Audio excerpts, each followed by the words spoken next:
정부 첫 검찰총장에 특수통 이원석 전 대검 차장검사가 내정됐습니다. 공정거래위원장엔 한기정 서울대 로스쿨 교수가 지명됐습니다.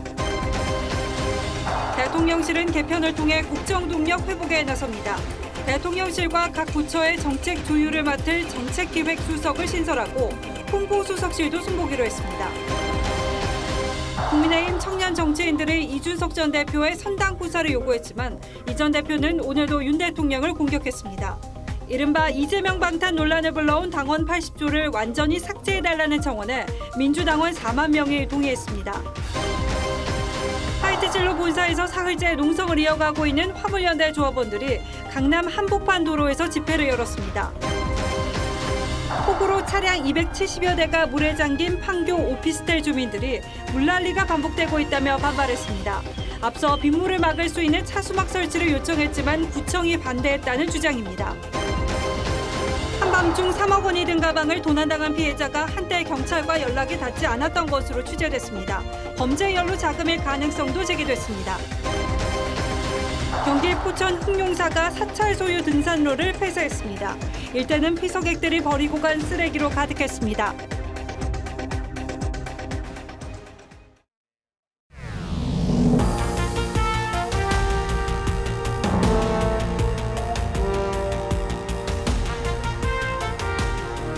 시청자 여러분 안녕하십니까? 뉴스나인의 신동욱입니다.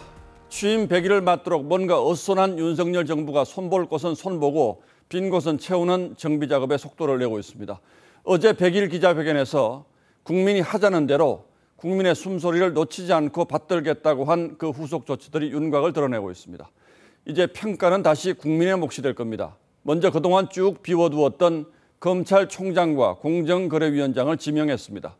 검찰총장에는 대통령의 측근 인사로 평가받는 이원석 대검 차장, 공정거래위원장에는 한기정 서울대 로스쿨 교수가 지명됐습니다.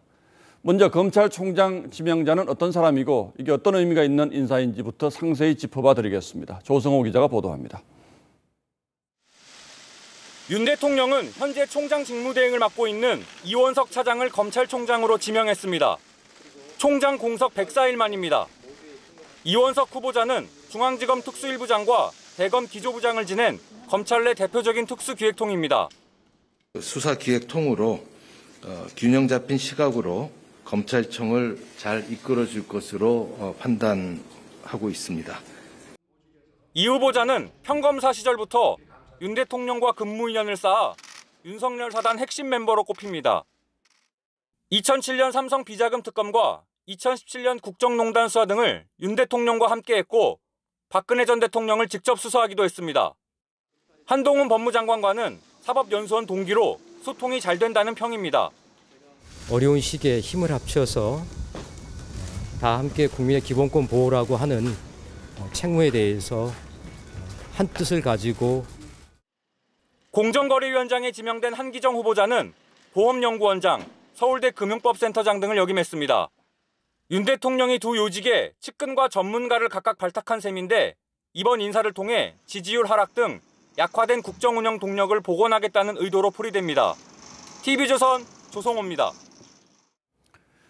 민주당이 주도한 이른바 검수완박과 이를 되돌려 놓으려는 한동훈 법무장관의 시행령 개정 움직임이 첨예하게 맞서고 있는 상황에서 검찰총장이 누가 되느냐는 사실 큰 의미가 없다는 평가가 많습니다.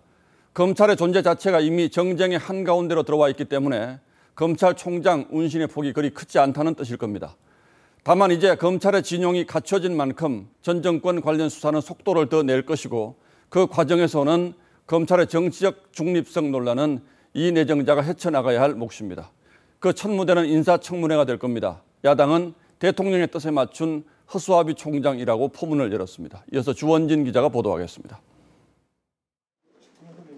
이원석 검찰총장 후보자는 지난 정권 연급 후 좌천성 인사를 당하다 새 정부 들어 대검찰청 차장검사로 화려하게 복귀했습니다. 석 달이 넘는 총장 공백 기간 동안 직무대행을 맡으며 주요 사건을 무리 없이 지휘했다는 평가를 받습니다. 대표적인 특수통인 이 후보자가 총장이 되면 서해 공무원 피격 사건과 같은 전 정권 수사와 대장동 특혜 의혹, 이재명 변호사비 대납 의혹 등 야권을 향한 수사가 급물살을 탈 전망입니다. 다만 권력 수사가 본격화되면 정치적 중립 논란이 제기될 것으로 예상됩니다. 검찰의 중립이라고 하는 가치가 가장 소중하다고 생각하고 있고 이를 실행하기 위해서 노력을 할 겁니다. 야당은 벌써부터 대통령 뜻에 맞춘 허수아비 총장이라며 직격탄을 날렸습니다. 정부 주요 요직을 온통 윤석열 사단의 특수통 검사들로 채우려는 것 같습니다. 다음 달 시행 예정된 검수완박법에 따른 법무부 개정 시행령을 무리 없이 적용해 검찰 조직을 안정화시키는 것도 급선무입니다. 검찰 내부에선 조직 안정화에 최적화된 인물이라며 반기는 분위기가 있지만 검찰 수뇌부가 지나치게 젊어지면서 법원에 끌려갈 수 있다는 우려도 나옵니다. TV조선 주원진입니다. 이와 함께 대통령실 개편 작업도 윤곽이 드러났습니다. 당초 교체가 검토되었던 비서실장은 유임시키고 대신 비서실의 기능을 보강하는 쪽으로 가닥을 잡았습니다. 대통령실과 각 부처의 정책 조율을 맡을 정책기획수석실을 신설하고 홍보수석실도 손을 보기로 했습니다. 모양을 내는 것보다 내실 있는 변화를 강조한 대통령의 뜻에 따른 것이라고는 합니다만 대통령실의 쇄신이 결국 용두 3위에 그쳤다는 지적도 피하기 어렵게 됐습니다. 김아림 기자가 취재했습니다. 윤석열 대통령은 전면 교체보다는 보강에 힘을 실었습니다. 개편을 예고한 지 하루 만입니다. 철저하게 다시 챙기고 검증하겠습니다. 우리 대통령실부터 어디에 문제가 있었는지 지금 짚어보고 있습니다. 정책 컨트롤 타워인 정책기획수석부터 새로 만들기로 했습니다. 최근 학제 개편 논란에서 드러난 정책 혼선을 줄이는 게 최우선 과제라고 판단한 것으로 풀이됩니다. 정책기획수석에는 이관섭 무역협회 부회장이 유력합니다. 국민 또 내각 그다음에 우리 대통령실 간의 그런 소통과 이해를 원활히 할 수 있는 국정기획수석이나 기획관리실장 신설 가능성도 나오고 있는데 비서실장과 안보실장, 이실장 체제는 유지하면서 수석 한두 명을 추가로 늘릴 것으로 보입니다. 대통령실은 또 홍보 기능 강화를 위해 홍보수석 겸 대변인의 김은혜 전 의원을 내정했습니다. 김 전 의원은 대선 공보단장과 인수위 대변인을 역임한 바 있습니다. 국민분들의 뜻을 당선인에게 전달하되 쓴소리도 가감없이 전달드리는 게 제 역할이라고 생각을 합니다. 최영범 홍보수석은 홍보특보로 이동하고 강인선 대변인은 외신을 주로 담당할 것으로 전해졌습니다.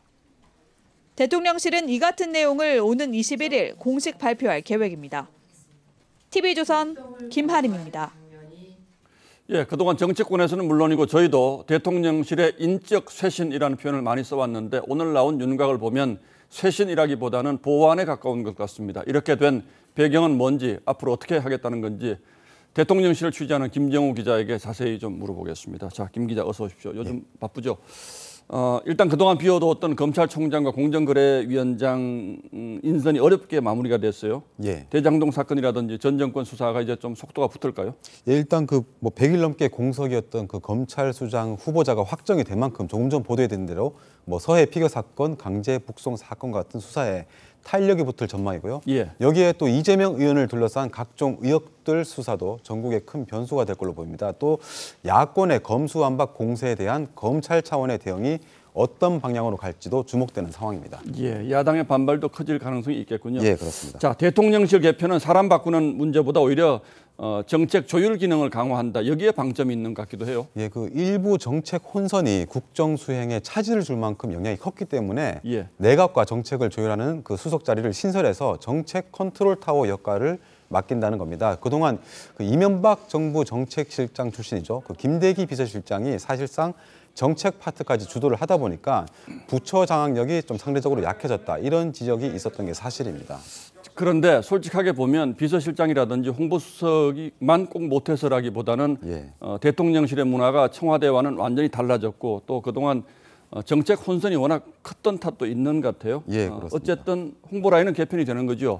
예, 김은혜 전 의원이 내정이 됐다고 하는데 발표는 아직 안 됐습니까? 예, 그 이유가 조금 살펴볼 게 있다. 이런 이유로 일단 일요일까지 발표를 좀 미뤘는데 김은혜 전 의원이 홍보수석과 함께 대변인 역할까지 겸임할 걸로 보입니다. 사실상 원톱의 원보이스로 홍보 창구를 일원화해서 적극적인 국정 홍보와 언론 대응을 하겠다 이런 취지란 해석이 나옵니다. 예. 그 김 전 의원이 아무래도 대선 캠프 때부터 인수위까지 공보를 총괄해왔기 때문에 대통령실 내부에서는 뭐 홍보 기능이 좀 강화될 거다 이런 기대감도 있습니다. 벌써 반발이 있는 목소리도 좀 있다고 하는데 김 기자 보기에는 잘 되는 인사입니까? 이게 또 김 전 의원이 그 지난해 이제 그 방금 말씀드린 대로 공보단장을 맡았고 인수위 예. 대변인을 했기 때문에 누구보다 대통령의 의중을 잘 파악할 거라는 그런 기대는 있습니다. 하지만 쇄신 인사라는 좀 타이틀을 붙이면 얘기가 좀 달라집니다. 김 전 의원이 그 인수위 대변인을 거쳐서 윤 대통령의 적극적인 지원 속에 경기지사 후보까지 됐기 때문에 이젠 사실상 윤핵관 그룹으로 지금 분류가 되고 있습니다. 그래서 대통령과 호흡이 맞는 인사라면 몰라도 쇄신 이미지와는 좀 거리가 멀다 이런 지적도 나옵니다. 예. 이런 이유로 그 김 전 의원도 처음에는 홍보수석 제의를 부담스러워했다 이런 얘기도 있습니다. 예, 윤핵관 물론 나야 된다 이런 국민의 뜻과도 좀 맞지 않는 측면이 있긴 있어요. 분명히. 맞습니다. 자, 홍보특보도 신설한다고 하고 기획관리실장 직제도 거론이 되는데 대통령실이 원래는 슬림화시키겠다 이렇게 됐는데 이렇게 되면 좀 뚱뚱해지는 것 아닌가 이런 느낌도 있긴 하네요. 뭐 약간 좀 더 이제 좀 확대가 되는 건데 예. 그 정책 조정 수석을 빼놓고는 나머지는 아직까지는 좀 아이디어 단계라고 설명을 했습니다. 예, 그래서 확정된 건 아니라는 거죠. 예, 그렇습니다. 그래서 지금 뭐 3실장 7수석이냐 아니면 2실장 6수석이냐 놓고 말들이 좀 엇갈렸는데 예. 일단 취재 결과 실장은 그대로 2명이 하는 걸로 정해졌고요. 다만 수석 자리를 한두 개 늘릴 가능성이 커 보입니다. 다만 윤 대통령이 조직을 전반적으로 들여다보겠다고 그런 입장인 만큼 기존 수석실에서도 좀 비서관이나 실무그룹에 대한 구조 조정이 이루어질 수도 있습니다. 예, 답답한 문제가 하나 더 있는데 예. 교육부 장관은 뭐 얼마 전에 뭐 낙마했습니다만 교육부, 복지부 장관은 아직도 사람을 못 찾고 있는 겁니까? 예, 그래서 원래는 좀 이번 주에 장관 인선까지 마무리한다는 계획이었는데 아직 몇몇 후보자를 검증하는 중이라고 합니다. 사실 저희가 또 좀 취재를 해보니까 오늘 그 대통령실 전 직원 조회가 예정이 돼 있었습니다. 그래서 취임 100일인데다 좀 분위기 쇄신을 해보려고 한 것 같은데 여러 일정 등을 감안해 취소가 됐다고 합니다. 예. 아마 당초 예상됐던 그 전면적인 인적 개편이 단계적 형태로 좀 바뀌면서 조회도 미뤄진 거 아니냐 이런 얘기도 나옵니다. 예, 뭐 어제 100일 기자회견에서 윤 대통령이 국민의 뜻을 받들겠다 이렇게 표현을 했으니까 지금 이런 방향이 국민의 뜻을 받드는 방향이라고 지금 판단해서 이렇게 하는 걸로 저희는 판단을 하겠습니다. 자, 김 기자 잘 들었습니다. 예.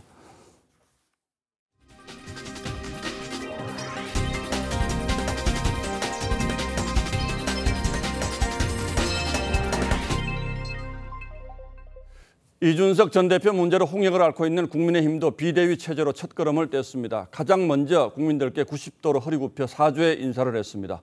그런데 이번에는 이준석 전 대표가 만들어 놓고 나간 혁신위 문제로 갈등이 불거졌습니다. 최민식 기자가 취재했습니다. 우여곡절 끝에 오늘 첫 회의를 연 국민의힘 비상대책위원회.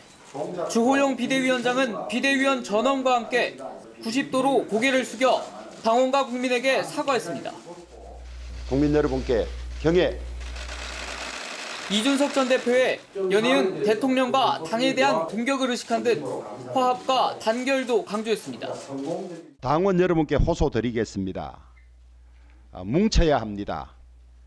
분열한 조직은 필패하게 되어 있습니다. 권성동 원내대표도 경제 위기를 극복해 국민의 신뢰를 회복하겠다며 다짐했습니다.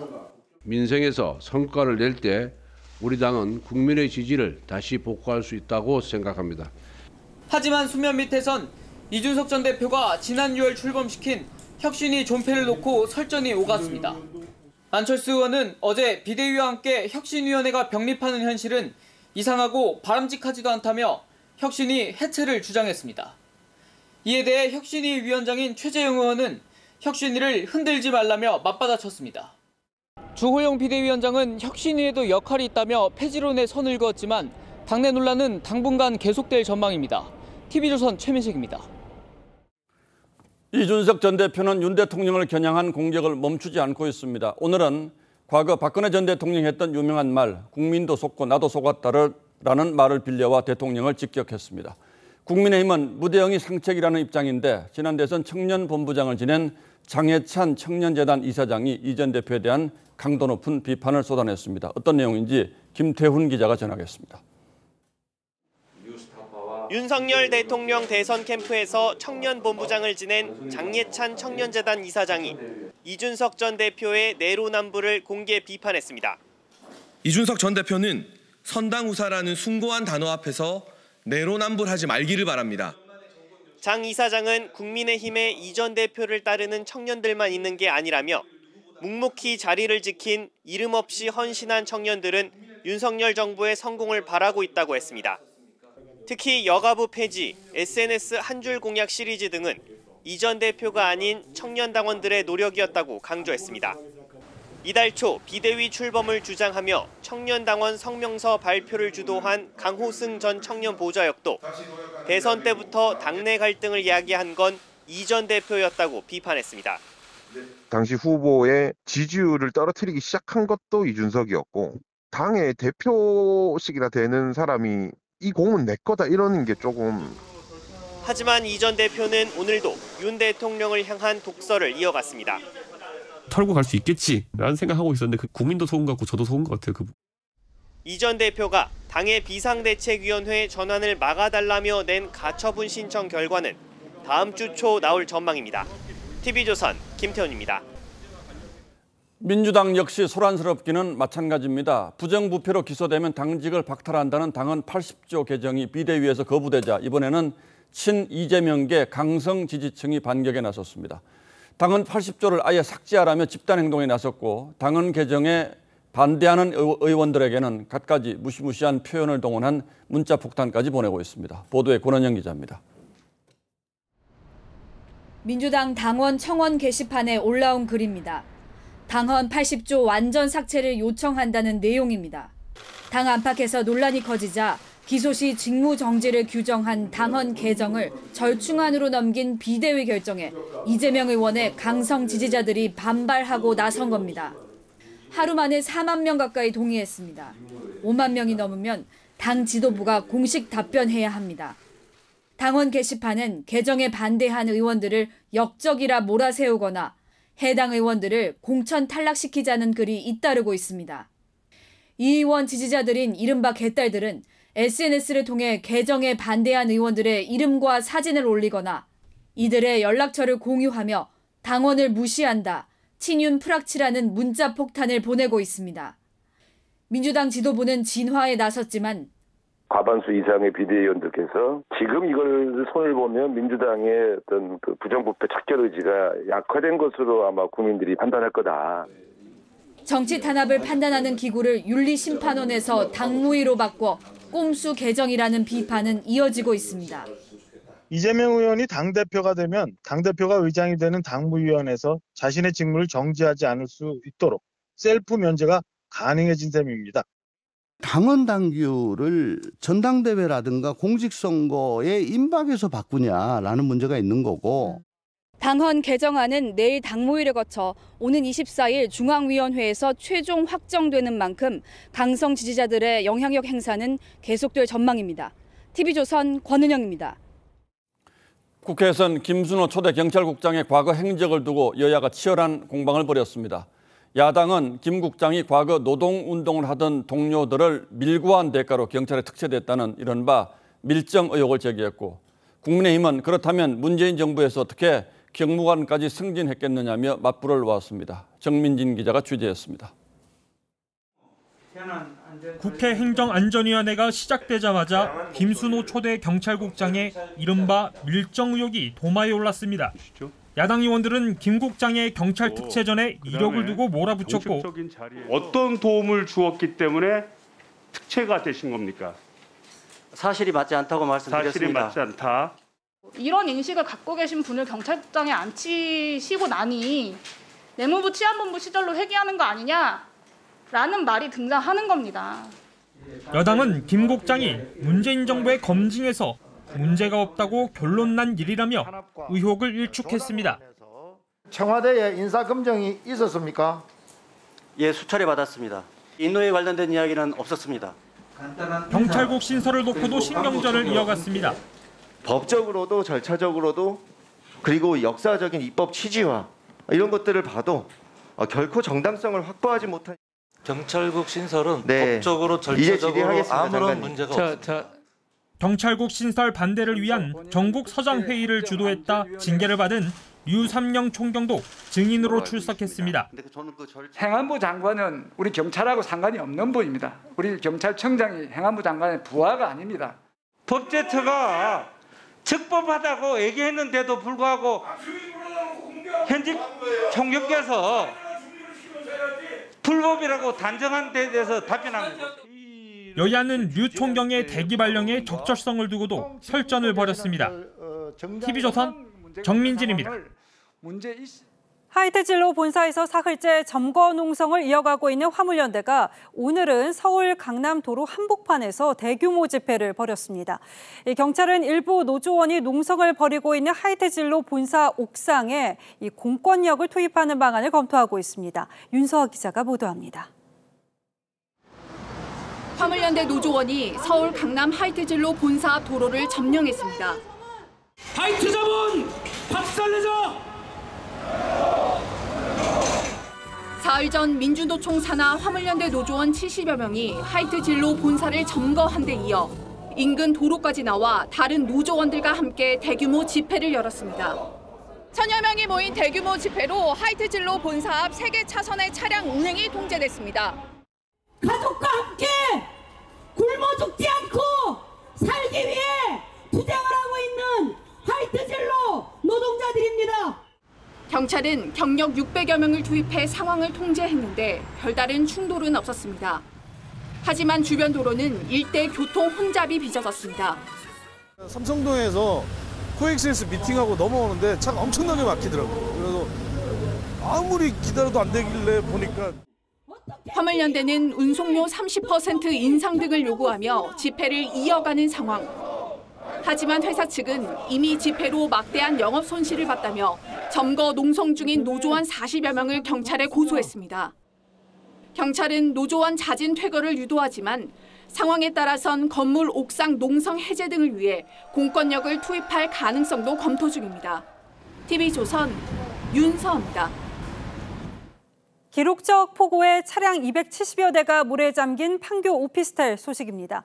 이곳은 2달 전에도 주차장이 침수되는 피해를 입어서 주민들이 빗물을 막을 수 있는 차수막 설치를 관할구청에 요청했지만 받아들여지지 않았던 것으로 나타났습니다. 구청은 도로법상 불가능하다는 입장인데요. 해결 방법은 없는지 구자영 기자가 취재했습니다. 천장에서 물줄기가 쏟아지고 차들이 물길을 헤치며 주차장을 빠져나갑니다. 지난 집중호우로 차량 270여 대가 침수된 경기도 판교의 한 오피스텔은 2달 전 300mm가 넘는 폭우에도 주차장이 잠겼습니다. 당황스러웠죠. 이게 무슨 일인가 싶었고 일단은 이거를 치워야겠다는 생각밖에 안 했어요. 주민들은 내리막길에서 주차장 입구로 밀려드는 물길을 돌릴 수 있도록 차수막을 직접 설치하겠다고 지난달 관할구청에 허가를 요청했습니다. 하지만 관할구청은 차수막은 도로법상 설치가 어렵다는 답변서를 보냈습니다. 그리고 차수막이 교통 안전을 저해하고 빗물바지의 기능을 떨어뜨릴 수 있다고 그 이유를 설명했습니다. 하지만 현실은 구청 설명과 달랐습니다. 산에서 주차장까지 이어지는 이 내리막길에는 빗물바지가 몇 군데 있지만 이번 폭우에는 제 기능을 하지 못했습니다. 물길만 바꿔줬어도 지하 3층이 저렇게 빠른 속도로 침수될 일이 없었을 거고요. 주민들은 2018년 입주 이후 폭우 때마다 주차장 침수가 되풀이된다면서 관할 지자체와 시공사 등의 근본적인 대책을 세워달라고 요구하고 있습니다. TV조선 구자영입니다. 반지하 침수로 위기에 처한 이들을 구한 시민 영웅들의 이야기 전해드렸었죠. 몸을 아끼지 않았던 경찰과 소방관들 얘기도 뒤늦게 전해졌습니다. 맡은 일을 했을 뿐이라는 입장이지만 이 낙석이 쏟아지는 도로를 맨몸으로 지키는 등 사명감 하나로 나보다는 이웃을 먼저 지켜낸 이들의 이야기를 이승훈 기자가 전하겠습니다. 낙석 사고 현장에 출동한 경찰관의 머리 위로 돌덩이가 쏟아집니다. 위급한 순간이지만 임용 8개월 된 김정현 순경은 지나던 차량을 막으며 자리를 지킵니다. 많이 사고 날 것 같아서 사람들 다치면 안 되니까 그렇게 한 게. 소방관들은 가슴까지 차오른 빗물 속에서도 주택 곳곳을 수색하며 고립 주민을 구조합니다. 나이가 많은 연령층들이 많이 거주한다고 들어서 각 방마다 이제 요구조자들이 있는지 없는지 수색을 하고. 기습폭우에 잠겼던 마을에는 30도가 넘는 더위 속에서 이틀째 복구가 이어지고 있습니다. 이곳 수해 현장에는 강릉 의용소방대원 100여 명이 달려와 복구를 도왔습니다. 황망해하던 이주민들도 다시 힘을 냅니다. 사실은 너무 겁이 나서 잘 치우기가 힘들었는데 그분들이 솔선수범해서 와서 내일처럼 이렇게 해주시니까. 시간당 100mm 넘게 내렸던 지난 8일 경기 광명시내에서도 허리춤까지 빗물이 차오른 도로에서 경찰관이 맨손으로 배수구를 뚫기도 했습니다. 재난이 불러온 절체절명의 순간 피해를 막고 이주민을 돕는 일은 모두가 한마음이었습니다. TV조선 이승훈입니다. 여름철 피서지로 유명한 포천 백운 계곡 일대가 이 피서객이 버리고 간 쓰레기로 몸살을 앓고 있습니다. 참다 못한 스님들이 사찰 소유 등산로를 폐쇄하기에 이르렀습니다. 노도일 기자가 현장에 다녀왔습니다. 피서지로 유명한 포천 백운 계곡입니다. 등산로를 따라가 봤더니 마스크에 라면 용기 등 쓰레기가 줄줄이 나옵니다. 저는 뭐 속옷 벗어 보는 것 같은데. 최근 폭우로 불어난 계곡물이 휩쓴 뒤였지만 쓰레기는 여전합니다. 취재진이 계곡 등산로를 돌며 쓰레기를 주워봤더니 15분 만에 이만큼이나 쌓였습니다. 백운 계곡 일대는 올해 피서철 내내 쓰레기 불법 투기가 이어졌습니다. 인근 상인들도 쓰레기를 치우느라 애를 먹었습니다. 집에서 다 싸가지고 와서 쓰레기를 다 까먹고 그냥 가는 거예요. 참다 못한 사찰 측은 지난 8일 백운 계곡 등산로 5km 가운데 사유지 2km 구간을 폐쇄했습니다. 와서 치사를 하고 야영하고 먹고 내려가면서 쓰레기 다 버리고 가고. 폐쇄 조치를 무시한 일부 피서객과 실랑이도 벌어집니다. 보이시죠? 쓰레기 잔뜩 버리고 가고. 여기 사유지예요. 아닌 걸로 알고 있는데. 하지만 지자체는 피서객이 너무 많이 몰린다며 이렇다 할 대책도 마련하지 못하는 상황. 사찰 측은 가을 단풍철이 끝나는 10월까지 등산로를 계속 폐쇄할 방침입니다. TV조선 노도일입니다. 오늘부터 20인 이상 사업장에서는 근로자를 위한 휴게시설을 반드시 설치해야 합니다. 위반할 경우에는 최대 1,500만 원 이하 과태료가 부과되는데요. 휴게시설이 잘 만들어져 있는지 저희 기자가 한번 돌아봤습니다. 아직 갈 길이 먼 곳이 많았습니다. 임서인 기자입니다. 경기도의 한 아파트 환경미화원 휴게실입니다. 햇빛이 안 드는 지하 공간에 선풍기 한 대와 침구만 덩그러니 놓였습니다. 그래도 미화원들은 예전보다는 훨씬 나아졌다고 말합니다. 지금은 이렇게 벽과 바닥이 깨끗해졌는데 1년 전만 해도 곰팡이 투성이었습니다. 마루가 썩기도 하고 이래서 냄새 많이 났는데 그나마 이만큼이라도. 하지만 여전히 대부분의 아파트는 휴게시설이 미비된 상태. 전에 옛날에 지하 2층에다 만들어놨다고 하는데 지금은 안 하죠. 오래돼 버려가지고 그거 상관도 안 해버리니까. 개정된 산업안전보건법에 따라 근로자 20명 이상 사업장과 환경미화원, 아파트 경비원 등 7개 직종의 근로자가 2명 이상인 곳에선 의무적으로 근로자 휴게시설을 설치해야 합니다. 면적이 6제곱미터 이상, 높이는 2.1m를 넘어야 하고 온도는 18도에서 28도가 유지되도록 냉난방 시설도 갖춰야 합니다. 위반 시 최대 1,500만 원 과태료를 물어야 합니다. 과태료 같은 경우는 형사처벌이 아니기 때문에 법적인 강제성이 좀 떨어질 수 있는 부분도. 하지만 여전히 전국 2만 곳이 넘는 사업장에 휴게시설이 설치되지 않은 것으로 조사됐습니다. TV조선 임서인입니다. 술에 취해 길거리에서 잠든 행인이 3억 원이 든 가방을 도난당했다는 소식 며칠 전 전해드렸습니다. 이 피해자가 일주일 이상 경찰과 연락이 닿지 않다가 뒤늦게 조사를 받겠다고 경찰에 연락을 해온 것으로 취재됐습니다. 또 피해자가 앞서 경찰에 진술한 부분도 거짓으로 확인되는 등 수상한 점이 한둘이 아닌데요. 이 돈이 범죄의 연루 자금일 가능성이 제기됐습니다. 박한솔 기자의 단독 보도입니다. 폐지를 줍던 60대 부부가 서울 동대문역 인근 공원에서 술 취해 잠든 남성의 가방을 훔쳐 달아난 건 7일 새벽. 아침에 잠에서 깬 피해자 A씨는 100달러짜리 미화 2,500장 등 현금 3억 원이 든 가방이 사라졌다며 경찰에 신고했습니다. 경찰은 사건 발생 3일 만에 피의자인 60대 부부를 붙잡아 구속했습니다. 경찰은 부부 집에서 훔친 돈의 일부를 회수했는데 이들 부부는 경찰 조사에서 감옥에서 20년을 살고 나오겠다며 나머지 돈의 행방에 대해선 입을 열지 않는 것으로 알려졌습니다. 그런데 피해자 A씨의 행태에도 석연찮은 점이 포착됐습니다. 경찰의 1차 조사 당시 자신이 미군 부대 군무원이며 돈은 건설업체에 줄 공사대금이라고 진술했는데 경찰 조사 결과 해당 업체는 존재하지 않았습니다. 더욱이 A씨는 경찰 추가 조사를 앞두고 잠적해 일주일 이상 연락도 끊었습니다. 정 가능성을 잡아서 전제부터 지금 다 의심하고 보고 있어요. 경찰은 없어진 돈이 범죄에 연루된 자금이었을 가능성에 무게를 두고 수사를 확대하고 있습니다. TV조선 박한솔입니다. 코로나 사망자 추이가 심상치 않습니다. 방역당국은 코로나 확진자 증가세에도 이 사망자가 적다면서 우려할 수준이 아니라고 했는데요. 확진자 대비 사망자 수를 뜻하는 치명률은 보름 만에 2배로 올라선 것으로 나타났습니다. 의료계는 정부가 경각심을 가져야 한다고 지적했습니다. 차정승 기자입니다. 서울역 임시선별검사소에 해외여행이나 휴가지에서 돌아온 사람들 발길이 이어집니다. 요즘 휴가 이후로 확진자가 증가하다 보니까 신속항원 양성자나 밀접 접촉자, 의심 증상자분들이 많아지셨어요. 오늘 신규 확진자는 17만 8,574명으로 일주일 전에 1.3배 수준입니다. 방역당국은 인구 대비 사망자는 미국, 일본 등에 비해 적다며 우려할 수준이 아니라고 했지만 100만 명당 확진자 숫자는 우리보다 낮음에도 불구하고 100만 명당 사망자 수가 훨씬 높은 것이죠. 확진자 중 사망자의 비율인 치명률은 8월 초에 비해 2배 수준으로 치솟았습니다.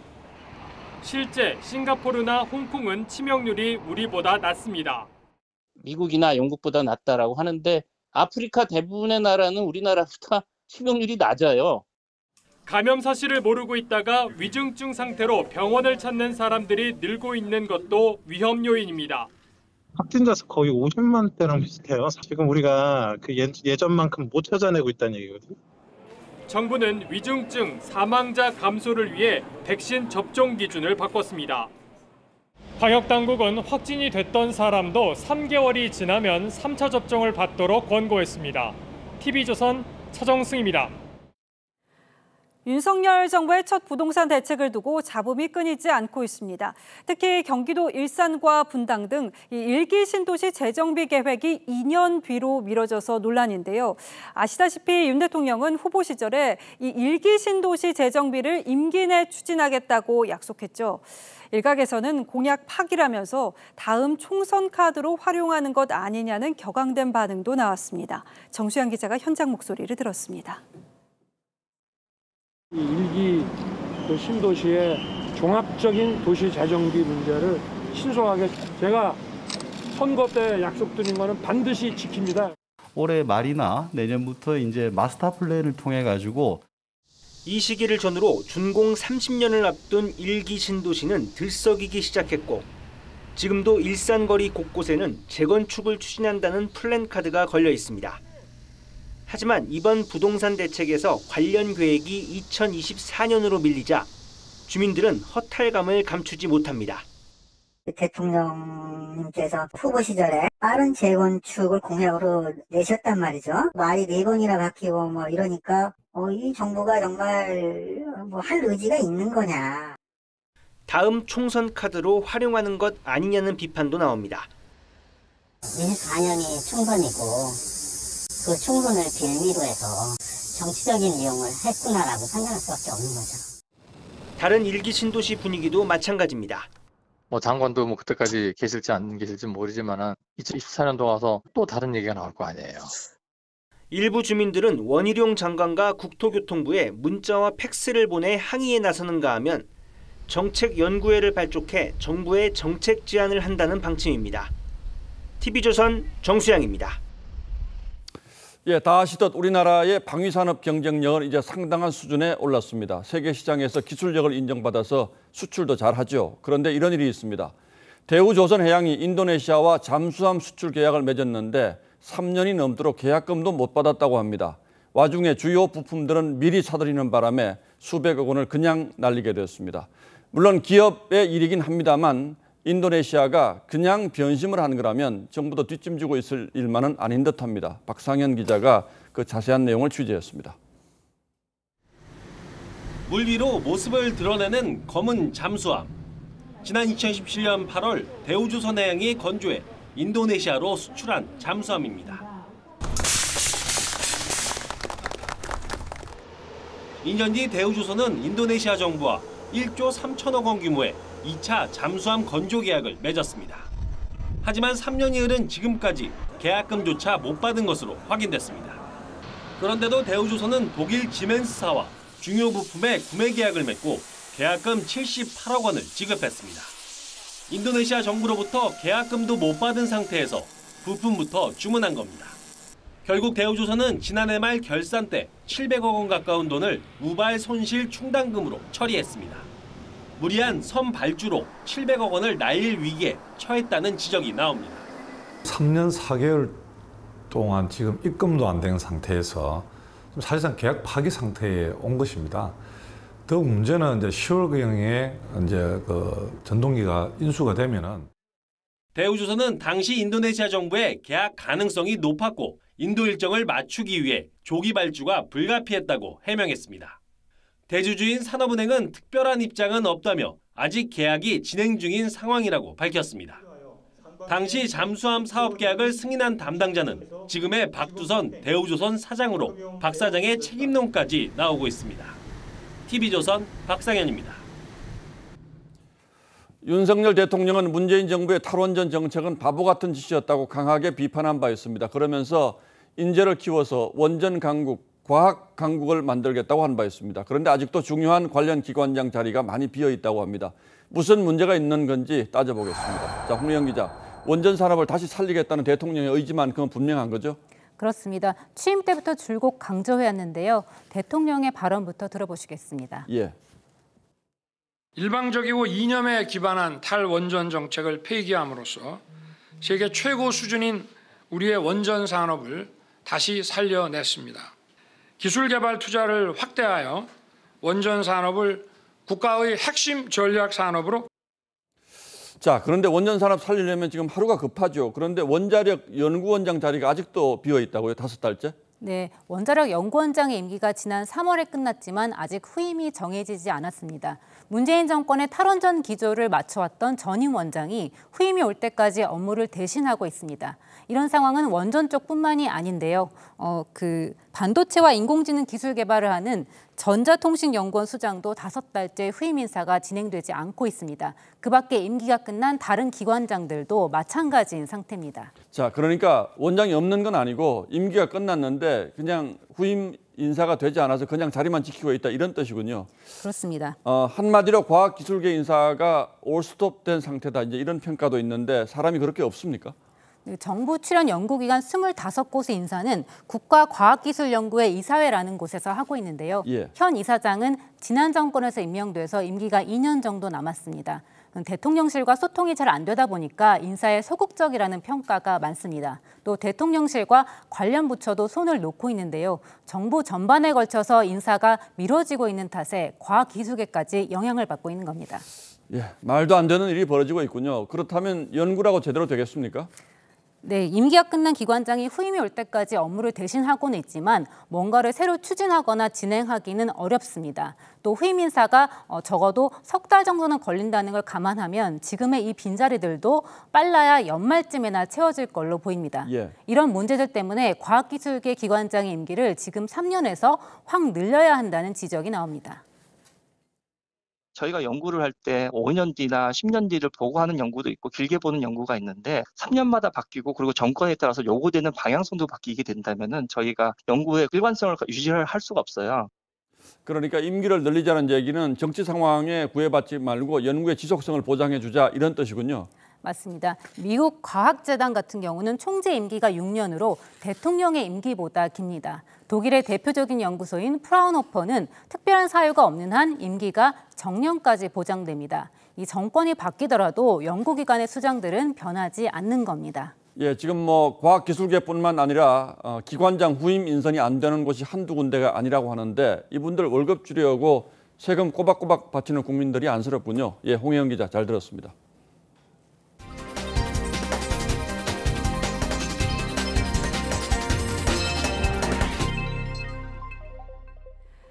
유럽은 폭염과 가뭄이 계속되고 있는데요. 이 스페인에는 크고 작은 산불까지 번졌습니다. 대형 산불을 만난 열차에서는 승객들이 창문을 깨고 탈출하는 이 아찔한 상황이 벌어지기도 했습니다. 변지영 기자가 보도합니다. 창밖으로 시뻘건 불기둥이 치솟습니다. 승객이 열차 안에서 찍은 영상입니다. 승객 48명을 태우고 스페인 동부 발렌시아를 달리던 열차가 불기둥에 막혀 멈췄습니다. 열차가 후진하자 탈출을 시도하던 승객 20여 명이 크고 작은 화상을 입었습니다. 열차 주변을 집어삼킨 불길은 이틀 전 베지스 산에서 시작됐습니다. 주민 2천여 명은 긴급 대피했습니다. 헬기까지 동원됐지만 거센 불길에 소방관들도 몸을 피하기 급합니다. El vent una vegada s'és de ponent, una altra vegada s'és de llevant, i això ens condiciona moltíssim les decisions que estem prenent. 스페인 곳곳이 산불로 몸살을 앓고 있습니다. 유럽 전역이 올여름 폭염에 가뭄까지 겹친 탓입니다. Spain is being strongly hit. We have many fires ongoing and we have had for the entire month. 올해 들어 스페인에서만 발생한 산불은 390여 건. 기후변화로 스페인 지역이 1200년 만에 가장 건조한 상태란 연구 결과도 나왔습니다. TV조선 변재영입니다. 미국 엘라베마주 한 해변가에 상어가 출몰해서 물놀이를 즐기던 관광객들이 가슴을 쓸어내리는 소동이 벌어졌습니다. 다른 주에서도 상어가 나타나는 일이 잦았는데 인명피해도 발생하고 있습니다. 황정민 기자가 전해드립니다. 상어 한 마리가 꼬리를 세차게 흔들며 해안가로 빠르게 다가옵니다. 물놀이를 하던 관광객들이 깜짝 놀라 대피합니다. Oh my, look at how big. 지난 15일 미국 엘리베마 오렌지 해변에서 먹이를 쫓던 망치상어가 해변까지 출몰했습니다. 인근 호텔에 머무르다 이 영상을 찍은 관광객은 당일 아침에만 15마리의 상어를 봤다며 매년 이 해변을 찾는데 이런 광경은 처음이라고 했습니다. 뉴욕주 롱아일랜드 섬에선 한 남성이 해변 인근으로 접근한 상어 꼬리를 붙잡고 물 밖으로 끌어내는 일이 벌어졌고 상어 목격담도 속출합니다. Oh my God! 이처럼 빈번한 상어 출몰에 인명피해도 잇따르고 있습니다. 지난 13일 플로리다 해변에서 스노클링을 하던 10살 소년이 상어에 물려 다리가 절단되는 사고가 났습니다. 지난달 뉴욕주에선 2주 사이 5차례나 상어 피해 신고가 접수돼 드론을 동원해 감시에 나섰고 일부 해변엔 접근 금지 조치가 내려졌습니다. TV조선 황정민입니다. 조선시대 해시계는 한 곳에 고정시켜서 해의 움직임에 따라서 시간을 측정했죠. 더불어 가지고 다닐 수 있는 휴대용 해시계도 있었는데요. 최근 경매를 통해서 환수됐습니다. 세계 어디서나 시간 측정이 가능할 정도로 과학적입니다. 이루라 기자입니다. 언뜻 보기에 작은 지구본을 닮은 조선 후기 해시계 일형 원고입니다. 한 곳에 고정해도 이동이 불가능했던 일반적 해시계와 달리 이 해시계는 어디에서든 사용이 가능했습니다.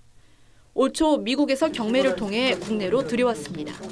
저렇게 구형으로 되었었던 것은 우리 조선에서는 처음 보는 것이고 해외에서는 아주 단순한 구형의 형태들은 있었습니다. 두 개의 맞물린 방구 중 남방구만 돌리면 T자 모양이 영침이 이동하면서 태양과 일직선이 되는 순간 그 그림자가 T자 아래 파인틈으로 들어가게 되고 이때 북방구에 새겨진 12지 96가, 즉 조선시대 시각법에 따라 시간을 측정하게 됩니다.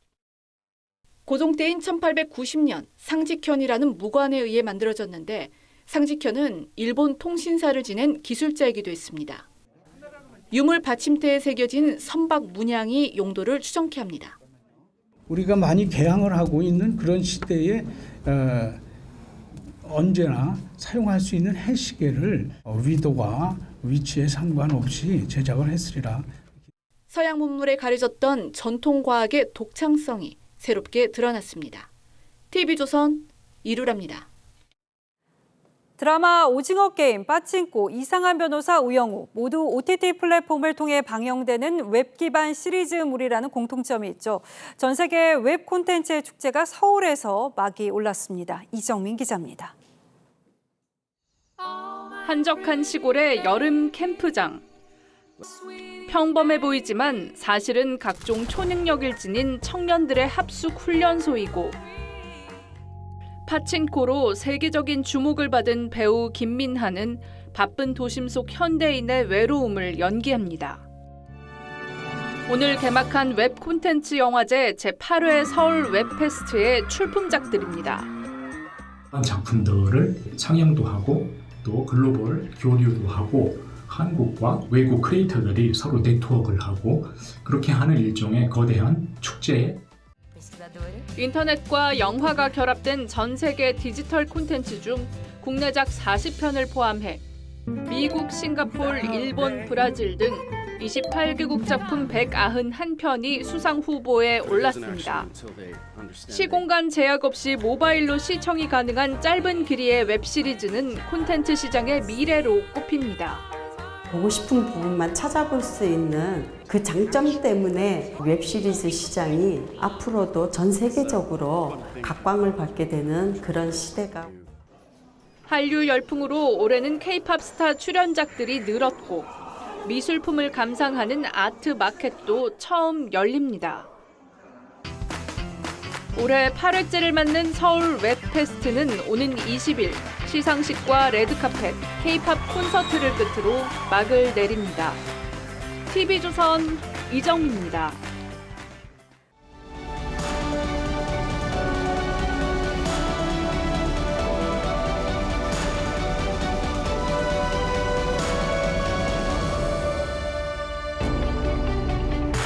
(18세기) 프랑스 가정의 식탁 풍경을 묘사한 그림입니다.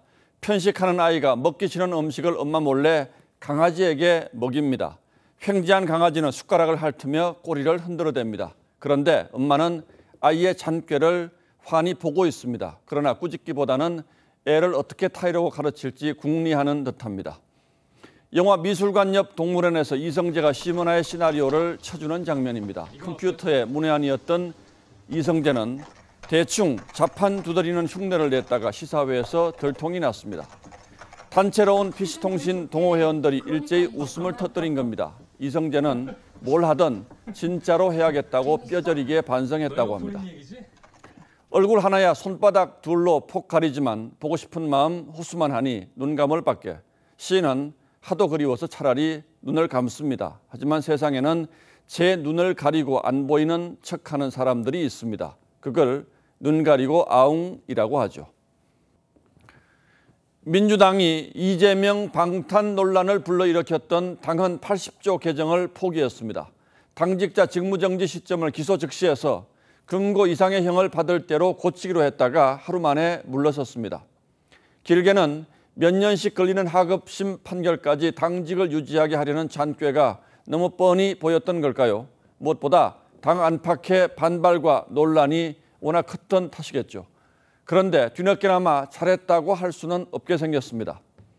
80조 1항은 그대로 둔 대신에 기소돼도 어렵지 않게 빠져나갈 구멍이 사망에서 뚫렸습니다. 정치 탄압이라고 인정되면 직무정지 처분을 취소할 수 있는 의결의 주체를 당 윤리심판원에서 당무위원회로 바꾼 겁니다. 윤리심판원은 9명 중 5명을 외부 인사로 채워야 합니다. 아무리 당대표라도 장악하기가 쉽지 않죠. 반면에 당무위는 당대표 쪽 사람들로 채워질 수 있는 기구입니다. 어떤 면에서는 1항의 개정보다 더 강력한 방탄이라고 할 수 있겠죠. 그런데 여기서 더 나아가 이재명 의원 지지자들은 80조를 아예 삭제하라고 요구하고 있습니다. 라이언 일병 1명을 구하려고 정예되어 온 8명이 사지로 들어갑니다. This Ryan better be worth it. 예, 꾀에서 나온 파생어가 이렇게나 많습니다. 그런데 꾀 피우다는 약다, 약삭 빠르다처럼 자신에게만 이롭게 꾀를 부린다는 뜻입니다. 그런데 구엉은 머리가 나쁜 모양입니다. 꼬리가 훤히 보이는데 대가리만 숲속에 감추고서 잘 숨었다고 안심한다니 말이죠. 8월 18일 앵커의 시선은 눈 가리고 아웅이었습니다.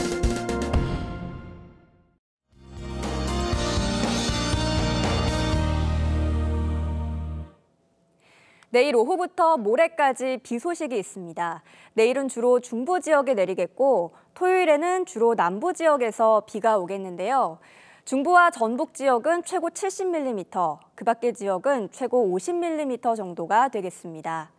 그중 경기 동부와 강원 영서 지역에서는 시간당 30mm의 강한 비가 쏟아지겠습니다. 최근 많은 비로 지반이 약해져 있기 때문에 산사태 등 추가 피해 없도록 주의하셔야겠습니다. 내일 비가 내리는 중부 지역은 서울이 28도, 대전은 30도를 보이겠습니다.